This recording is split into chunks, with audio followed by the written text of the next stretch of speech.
Welcome to a special edition of Cattle Call. We held off doing this report until the end of the week. Reason being, we had the cattle inventory report that came out here on a Friday afternoon. A friendly report, as you see Brad Kooima on the screen. He's with Kooima and Barlick out of Sioux Center, Iowa. So what's so friendly about these numbers?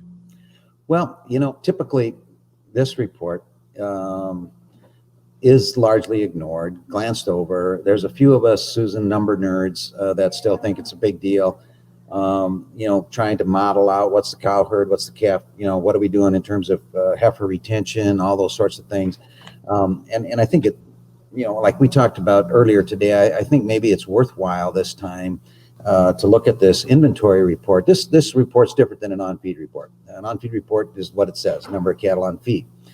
This is everything: cows, calves, beef cows, dairy cows, heifers, dairy heifers, steers, bulls. It's a very comprehensive report. Typically, these numbers don't change a lot. I mean, you're talking about a 94 million herd, so you have to change a lot to start changing things a percentage or two. And it typically, a lot of people go like, whatever, they don't care about the report. I thought maybe today is worth talking a little bit about for a couple of reasons. First of all, just to give a little bit of a background, the two main categories that most people look at are the all cattle and calves number, 93.595 million, and the rough guess was that we were going to be at 94.4. So that's a little bit less than they thought. That's 99.1% of a year ago, for those of you that like math. The calf crop number at 35.136 versus 36,060 last year is a 97.4%. That's kind of a pretty significant drop, really. So those are the numbers. And as I look through the rest of it, I don't know, I'm a little disappointed maybe that the replacement heifer number isn't a little bit bigger. But these numbers are a little bit up for grabs anyway, in my view anyway. So, those are the hard numbers. But when you dig a little deeper, Susan, that's maybe where we should talk a little bit more. Yeah, my understanding is we might have seen a revision in those USDA numbers. Yeah. So those of us that are sarcastic, and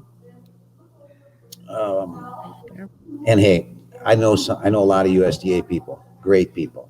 I worked alongside a couple of the cattle guys a lot. Okay. But the methodology anymore, some of these USDA numbers is becoming frustrating, to say the least. The credibility of some of these numbers is getting more and more difficult. We had revisions. Okay. So what they do is they look back at the past data. When I was younger, I was naive enough to think, well, let's figure out how many cows we have. They have one calf, right? And if we get a 92% calving rate, we should be able to figure out how many cattle we got. How hard is this? Well, it's pretty complicated, actually, when you think about it, with heifer retention and imports, exports, yada, yada. But what they did, to get to the chase here, if you think back to the COVID nightmare that was this summer, looking at actual slaughter, on and over and over and over, I've heard, looks like we've got 1 million cattle backed up. And some people thought it was 1.2. I know I argued with a lot of people, hey, we were pulled ahead over 500,000 cattle when we got there, and I don't think the cattle are there. I mean, we had a great big drought. If there was cattle backed up outside of feed yards, why wouldn't we see them? Which we don't, based on this report either. So what they did was they revised last year's numbers. They took down 620,000 on total cattle, just revised it. Never mind, we were wrong. The calf crop, they revised it down 456,000. These are actually pretty big numbers relative to what this report usually says. So now our number, when you talk 99% of even a smaller number than what you thought we were comparing to, makes this number even a little more friendly. Now, do I think the report will have a huge reaction, Susan? Probably not. But I think anybody that digs through this thing is going to say, well, there's less cattle here coming in, particularly for the second half of the year, and should give us a little bit of a supply side toehold to hang on for. So it kind of explains our whole pipeline discussion that we had earlier during the Fontenelle Final Bell.